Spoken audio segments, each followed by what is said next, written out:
Trade checks, I think we got one. Shine roommates, it's your girl Lastation Turner, and you're now entering into a genuine conversation. Grab a coffee or even a hot tea, whichever you prefer.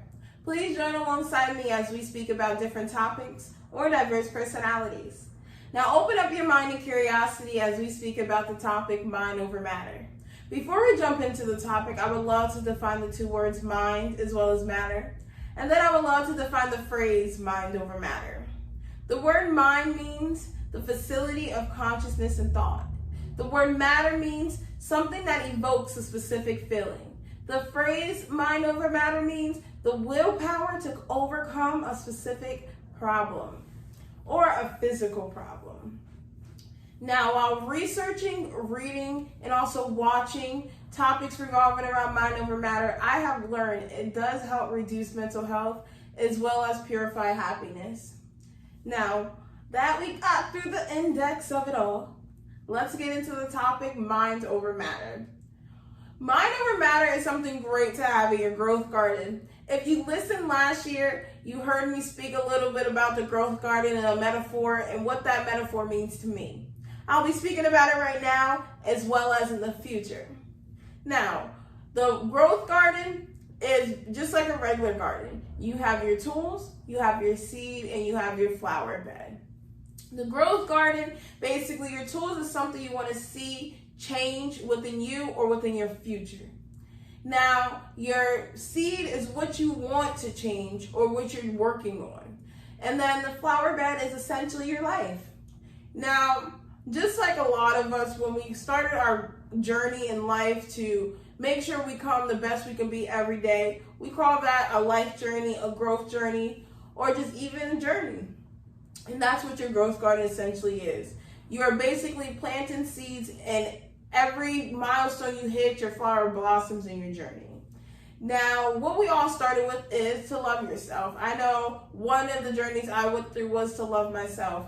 My tools was what I wanted to see happen and change in my life. Just telling me affirmations to myself, knowing I am beautiful no matter how I decide to dress, not living up to society standards. That is the tools that I was using for my flower to grow. Now my seed is to love myself, and my flower bed is my life. So just through the days of my life, I worked on new things on how to purify my happiness, how to motivate me to do better in my life, and also build my self-esteem. And through that, using those tools, my flower grew and grew. And once I knew that the love I had for myself was cherished forever, and no matter what, negativity or emotional wreck comes my way, I can never break the bond that I have between the love and myself. And that's what a growth garden is. Just basically the journeys that you go through in life and the accomplishments you make to make you a better you, a more understanding to yourself and to others. The growth garden, when it comes to mind and motivation, it's just going to allow you to have more restraint of your mind.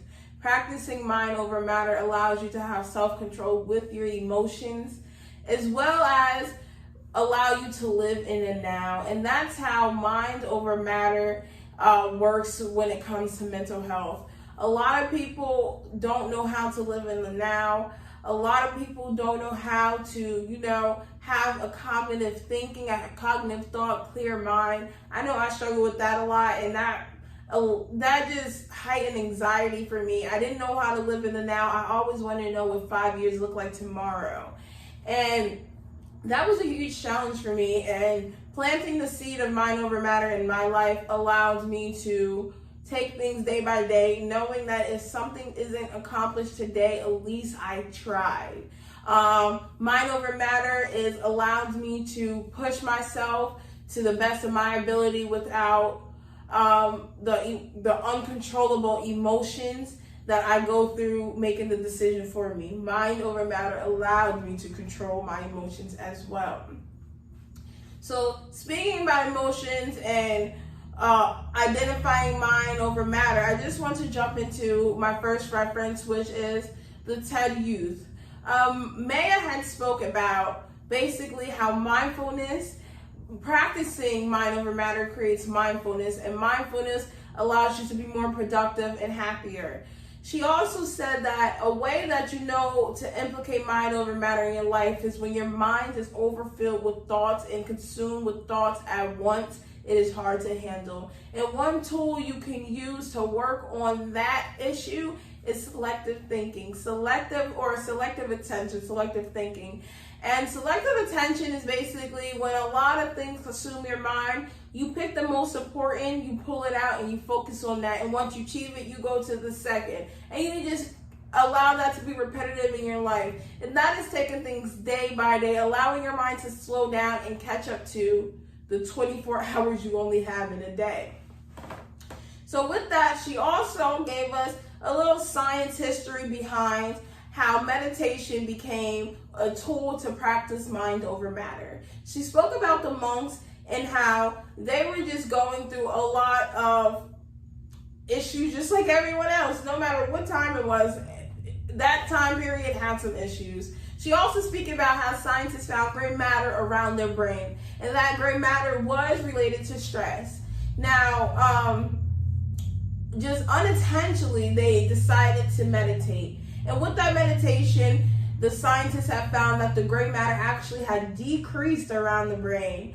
And with that, Maya had gave us some information saying, if you meditate for 8 weeks, 30 minutes a day, the gray matter around your brain will decrease, allowing you to prosper a little more with happiness, as well as being more focused within your day-to-day activities and able to have a clear mind. Speaking about clear mind, I'm going to jump into my second reference, which is the article Mind Over Matter. As I said, Mind Over Matter definitely focuses on the title, which is entailed, but it also focuses on an educator, Michael I. Posner, and his studies. He did a study called the attention state. Why can't I think of it? I'm not going to pull out my notes. I'm just going to call it the attention state. It's called, attention state training. There we go, y'all. That's how it might work. As long as you try, you will know. Okay, so he actually did a study called attention state training on a few individuals where they focused on mindful meditation.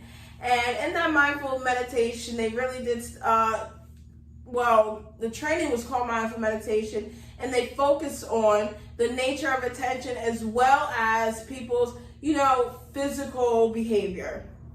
And with the studies, after a few weeks of going through their trials, they have seen that an executive network, which is a network that works within your brain, went up. And the executive network actually is your cognitive thinking as well as your behavior. It allows you to solve problems in your environment. And it didn't make them hyper. When I say it went high, I don't mean it made them hyper. Actually, when it says high, it allowed them to be more calmly, more focused, and more clear-minded. So that is 2 facts.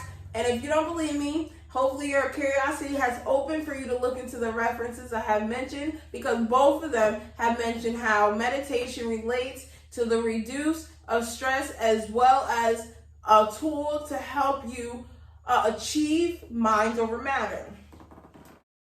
Now, speaking about the trials, I also wanted to speak about how in that article they identified 2 neural networks that work in our brain when practicing mind over matter. One is, like I mentioned, executive network, and one is an orienting network.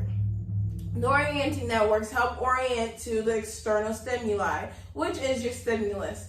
And then I explain the executive network, I'll explain it again. The executive network actually allows you or helps you control or handle behavior in your environment.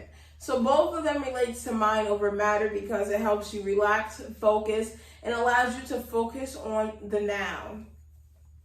So, hopefully I got your minds jumping on how to practice mind over matter, knowing that school's coming back, individuals that's going back to school as well as juggling work. Mind over matter is a great thing to practice.